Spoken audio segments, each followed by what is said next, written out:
Yeah, if you keep tabs on the Tomodachi Bros podcast, you knew this one was coming.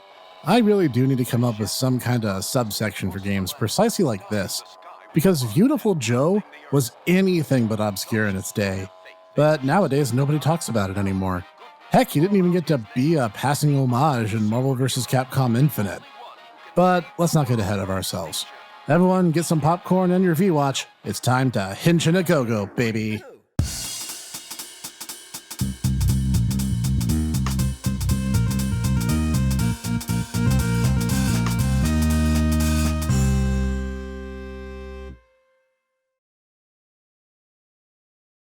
Greetings, everyone. This is the Hipster Snek, here today to dig up a game that, upon launch, was absolutely lauded with praise, and even several awards when it was initially launched in 2003 for the Nintendo GameCube. What we got was a 2.5D side-scrolling beat-em-up superhero action-adventure title with style for days, one of the Capcom 5, or really Capcom 4, and presented by the legendary Clover Studio. I am, of course, talking about Viewtiful Joe.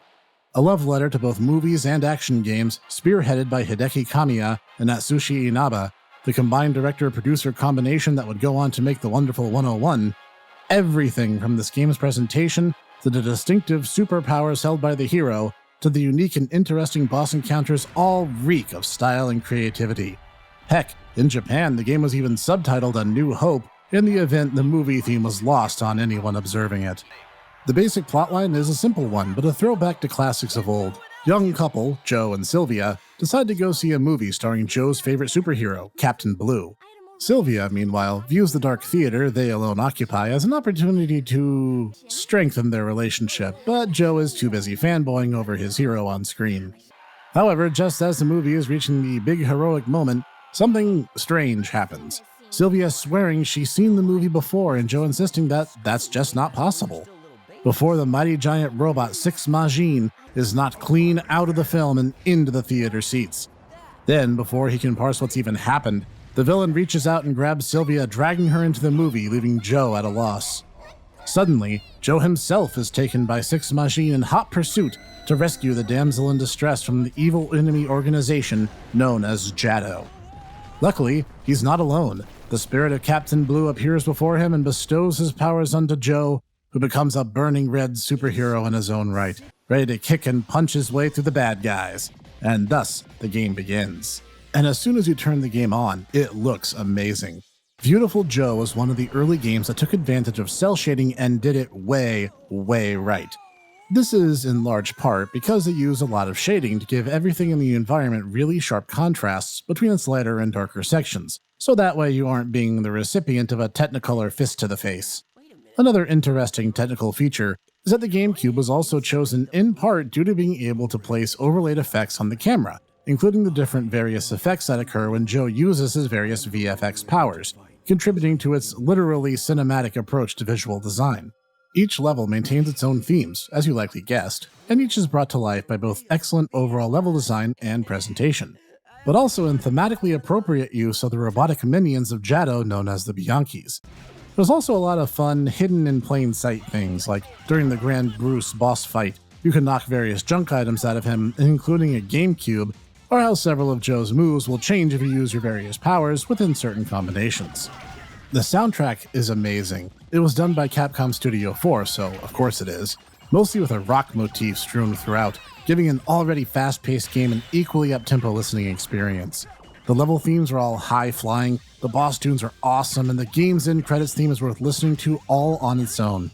The sound effects are sharp and on point. The game takes advantage of Joe's abilities, like how a slowed-down punch has a deeper, more resonant impact than a punch thrown under regular conditions. The voice actors all do a great job too here, especially with Joe's many takes on the heroic Henshin cry. Now the V-Watch is responding to your hero instincts deep down inside. When the V-Watch starts to glow, say the word Henshin! Henshin-A-Go-Go, baby!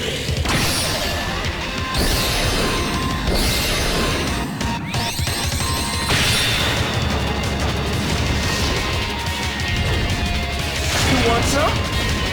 Well, come and get it! But my one complaint here is that All the boss encounters speak through a lot of filters. This can make them incredibly hard to understand, and the original release of the game did not have subtitles as an option. This made it so I had to play the game several times through to catch what they were actually saying. Oh, dare disturb my beauty's me! Captain ahead! This movie is already over! Captain Brim's defeated, and we are victorious! A theoretical future release could easily remedy this, however. Gameplay-wise, however, is where the game shines brightest, which is already high praise. While the details vary a little based on difficulty selection, regular everyday Joe is in danger of taking double damage from enemy attacks, and thus must quickly master dodging, readily assigned up or down on the control stick, where a successful dodge will send enemies reeling and set to a vulnerable, dizzied state where you can combo them into oblivion with a flurry of punches and kicks. I actually find the combo that flows the fastest is to alternate attacks, set to X and Y on the GameCube controller, rather than tapping the same button in sequence. However, once your energy gauge recovers enough, as it will over time, Joe will automatically transform into his heroic alter ego, giving him access to his VFX powers in addition to the boosted defense. A literal interpretation of visual effects, including the all-useful combat staple of slow, the situationally useful Mach speed, and the high-risk, high-reward tool of zoom. When enemies are stunned, having had their attacks dodged, Joe can use a slowed attack to double the damage, and oftentimes send lightweight enemies sailing through the air and, depending on their trajectory, can even domino into other enemies, causing more destruction in one hit. Further, while the world is slowed, Joe can even see bullets moving in, well, bullet time, and deflect them. He will even automatically dodge enemy attacks at the cost of a chunk out of his energy meter. Mach works a little differently and can be powered up a few times to strike multiple enemies across the screen at a time. Prolonged use of Mach speed will even set Joe on fire, which is both used to solve environmental puzzles and will serve as a barrier to other fire-based damage while it lasts. Lastly, zoom will alter the nature of certain attacks at the cost of greatly reducing the area around Joe you can see, and can be comboed into either of the previous powers at the cost of a faster burn on your meter. After all, the candle that burns twice as bright lasts half as long, so you'll have to keep in mind when you're using your energy how much you're using at a time. These abilities are also further supplemented using the in-game shop, where Joe can spend money earned from defeating enemies in order to get new special attacks and abilities.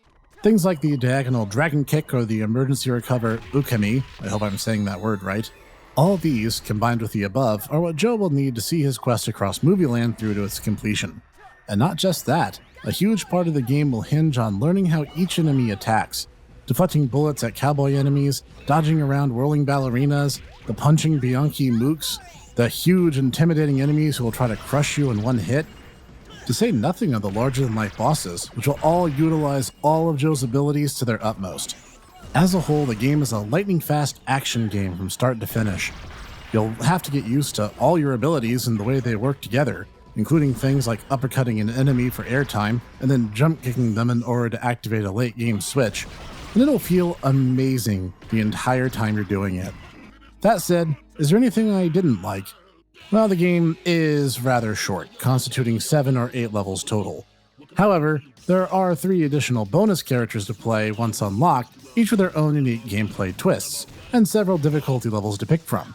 This is mitigated somewhat. Beyond that and the subtitles, it's really just a shame that we'll never get to see that promised Viewtiful Joe 3 that would have wrapped up the story this incredible game set into motion all those years ago.